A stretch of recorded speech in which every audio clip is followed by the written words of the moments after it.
इस दो समरूप त्रिभुज का क्षेत्रफल दिया हुआ है। ध्यान दीजिएगा, त्रिभुज का क्षेत्रफल का रेशियो अगर दिया हुआ है तो उसकी भुजा का रेशियो, माध्यिका का रेशियो, परिमिति का रेशियो, है ना, कुछ भी चीजें का रेशियो उसके वर्गमूल में होगा, अर्थात 11:8। अब पहले की माध्यिका दिया हुआ है, माध्यिका का तुलना माध्यिका से दूसरे की माध्यिका निकालनी है 11 बार में, अर्थात 11 है। दो समरूप त्रिभुज के क्षेत्रफल लिखाए थे भुजा के वर्ग के अनुपात में, माध्यिका के वर्ग के अनुपात में, है ना, त्रिज्या के वर्ग के अनुपात में। याद है आप लोगों को? परिमिति भी पूछेगा तो उसके वर्गमूल में हो भुजा में। इतना वर्ग यूनिट के क्षेत्रफल वाले एक समरूप त्रिभुज के लिए उसके अंतःवृत्त और परिवृत्त की त्रिज्याओं का अनुपात। एक समभुज त्रिभुज, समभुज मतलब समझते हैं, समबाहु त्रिभुज क्या होता है? तो समबाहु त्रिभुज का क्षेत्रफल आप लोग का दिया हुआ है कितना? 16√3। और समबाहु त्रिभुज का क्षेत्रफल दिया हुआ है √3/4 गुने भुजा स्क्वायर दिया हुआ है, अर्थात भुजा हो जाएगा कितना? अब भुजा 8 हो जाएगा तो ऊंचाई हो जाएगा √3/2a। यस या नो? अर्थात हम लोग बोल सकते हैं विद्यार्थी जी 4√3। हाँ बोल सकते हैं। क्या हो गया? और ऊंचाई को बताए थे कि 2:1 में बांटिएगा, एक अंतःवृत्त वाला जो होगा 1 और परिवृत्त वाला जो होगा 2। याद है कि नहीं याद है? नहीं याद है तो भी बोल दीजिए। याद है? नहीं? ऐसे आप लोगों को सिखाया गया होगा किसी समबाहु त्रिभुज में, इक्विलैटरल ट्रायंगल में, कि बाहर जो वृत्त हो और अंदर जो वृत्त हो, कि दोनों का जो रेडियस की ऊंचाई जो होता है माध्यिका का काम करता है, 2:1 में बांटता है। जानते होंगे? तो ये ऊपर वाला जो हो गया बाह्य वृत्त, अंदर वाला जो हो गया अंतःवृत्त, अर्थात ऊंचाई को 2:1 में बांट देना। ऊंचाई को कितना में बांट देना है? तो 4√3 को 2:1 में बांट दीजिएगा। हालांकि आपको पूछ रहा है, रेशियो ही पूछ रहा है, ये सब बोलने की जरूरत ही नहीं। दुनिया के जितने भी समबाहु त्रिभुज होंगे उसके अंतःवृत्त और परिवृत्त की त्रिज्या का रेशियो हो जाएगा 2:1। अंतःवृत्त का 1 और परिवृत्त का 2, यानी आंसर हो जाएगा 1/2। कलम लगाने की जरूरत ही नहीं। सिखाए थे। चलिए तरीके नंबर 2 से आ जाइए।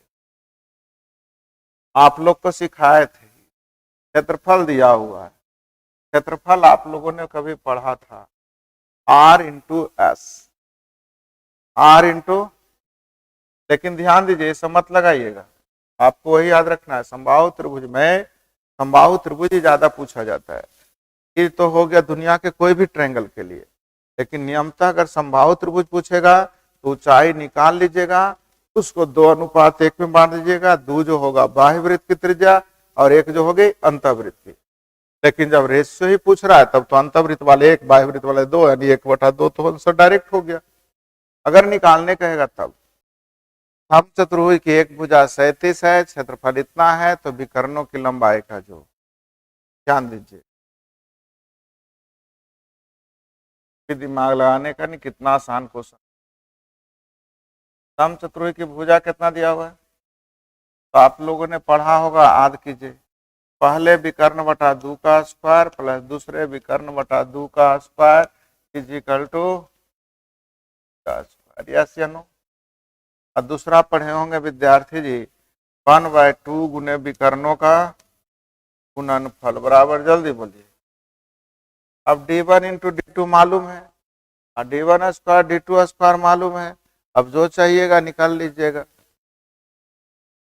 नहीं निकलेगा? क्यों नहीं निकलेगा? पूछ रहा है d1 d2 का जो आप लोगों ने पढ़ा होगा x + y का होल स्क्वायर बराबर x² + y² + 2xy पढ़े हैं। तो देखिएगा d1 d2 तो यहाँ हो ही गया, 37 का स्क्वायर गुने 4 हो गया, 840 हो गया। तो क्या वर्गमूल निकल जाएंगे। चलिए,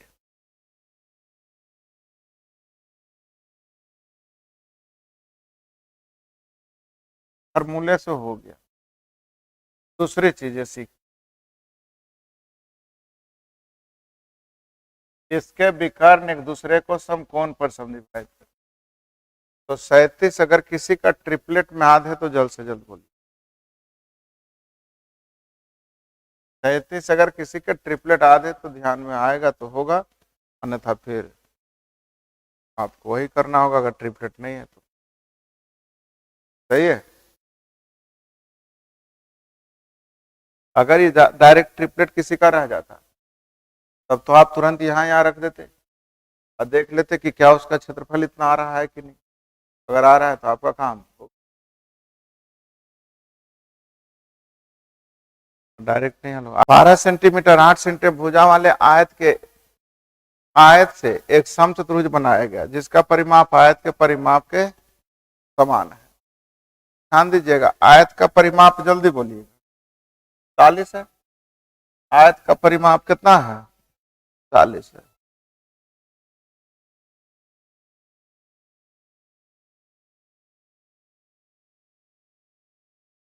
तो 40 होने का मतलब समचतुर्भुज का भी परिमाप कितना होगा? 40, यानी भुजाएं सब कितना कितना 10 10। अब आप लोग को बताया गया था कि एक कोण 100 कितना दिया हुआ है, दिया हुआ। तो अब जल्द से जल्द बोल दीजिएगा, ये दोनों कोण जल्दी जल्दी कितना कितना 30 30 बराबर होगा, कोई दिक्कत नहीं होगा। ही पूछता क्या, ही बता दीजिए। समचतुर्भुज का क्षेत्रफल, तो अगर आप इससे भी क्षेत्रफल निकाल लेते हैं तो आपका काम बन जाएगा। कितना का डबल, हाँ या ना। अगर नहीं निकालने आता है तो आप इसका विकर्ण निकाल सकते हैं। उपाय दे देते हैं, टेंशन मत लीजिए। समचतुर्भुज के विकर्ण एक दूसरे को समद्विभाजित समकोण पर समद्विभाजित करता है, मतलब कै डिग्री? 90 डिग्री। सही है। अब 90 डिग्री हो गया विद्यार्थी जी। 120 होने का मतलब जल्दी बोलिए 60, आई कितना 30। सही है। 90 के सामने वाला 10, तो 30 के सामने वाला बताए होंगे 5, और ये हो जाएगा 5√3। बोलिए ना, पढ़ा हुआ है। तो देखिए, ये 5√3 हो गया तो ये भी तो 5√3 होगा। अभी 5 हो गया तो ये भी 1/2 गुने विकर्ण, विकर्ण हो गया, जल्दी बोलिए 10। और दूसरा 2 5 है,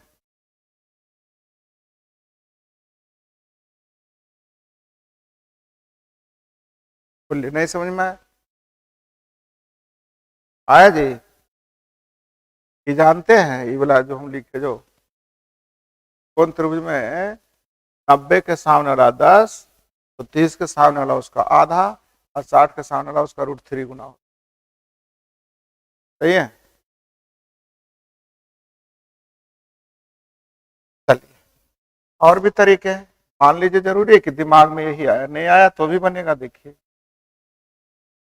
10 10 है ना, ये कौन कितना है? 120 है। सही है। ई कोण 120 होने का मतलब है विद्यार्थी जी, शेयर कीजिए, ई कोण कितना होगा? 60 हो जाएगा। सही है? अच्छा, अब हम लोग बोल सकते हैं इसको ऐसे में, ये ट्रायंगल बनेगा। ट्रायंगल का area 1/2 AB sin theta, 1/2 AB sin theta, यानी साइन, पढ़े थे?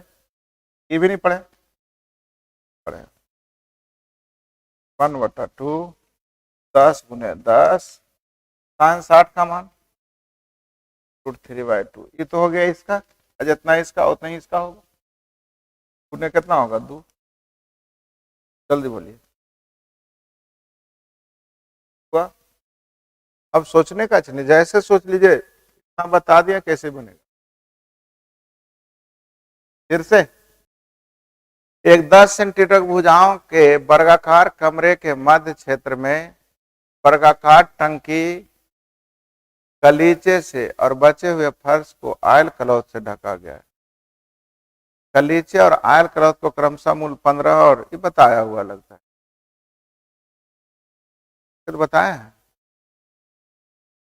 दिक्कत क्या हुआ? 10 मीटर की भुजा वाला वर्गाकार कमरे के मध्य से, भुजा वाला वर्गाकार है, कमरे के मध्य क्षेत्र को वर्गाकार 10 सेंटीमीटर भुजाओं के वर्गाकार कमरे के मध्य क्षेत्र को वर्गाकार टंकी गलीचे से और बचे हुए फर्श को आयल क्लॉथ से ढका जाता है। ध्यान दीजिएगा ऐसे।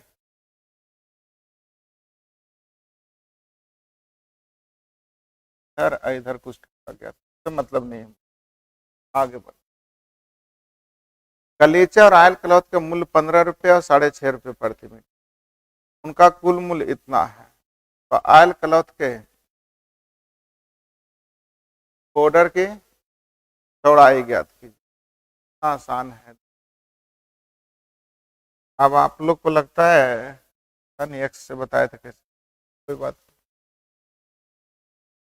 15 रुपये के हिसाब से एक्स यूनिट हो गया, मान लीजिए आप लोगों को किसके लिए, गलीचे के, और 6.5 रुपये के हिसाब से बाई का हो गया क्लॉथ का, तो टोटल मूल्य हो गया, जल्दी देखिए, 1300, जबकि एक्स और बाई का कुल क्षेत्रफल था 10 का स्क्वायर कितना, 2 वेरिएबल 2 समीकरण, एक्स वाई का मान पहले निकालिए, जल्दी हल करो, जल्दी करें, गाय मुर्गे से भी निकल जाएंगे। एक्स निकालना है सबको, बाई से गुना, बाई निकालना है, एक्स का मान कितना आ गया 81, एक्स से ही मतलब है, एक्स जो हुआ वर्गाकार वाले का हुआ, एक्स जो 15 से गुना किया वर्गाकार वाले। तो रुकिए, इधर था विद्यार्थी जी 10, पूजा कितना था, इसमें एगो जो है कालीन, समझिए ना, ऐसे वर्गाकार कालीन घर में नहीं बिछाते हैं, इसकी भुजा, इसका क्षेत्रफल 81, यानी कितना हो गया,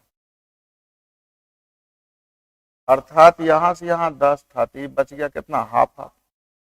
यही ना गलीचे हो गया आयल क्लॉथ, इसको सगरो क्या लगा दिया, आयल क्लॉथ। आयल क्लॉथ कितना हो जाएगा 1/2। आयल क्लॉथ की चौड़ाई जल्दी बोलिए,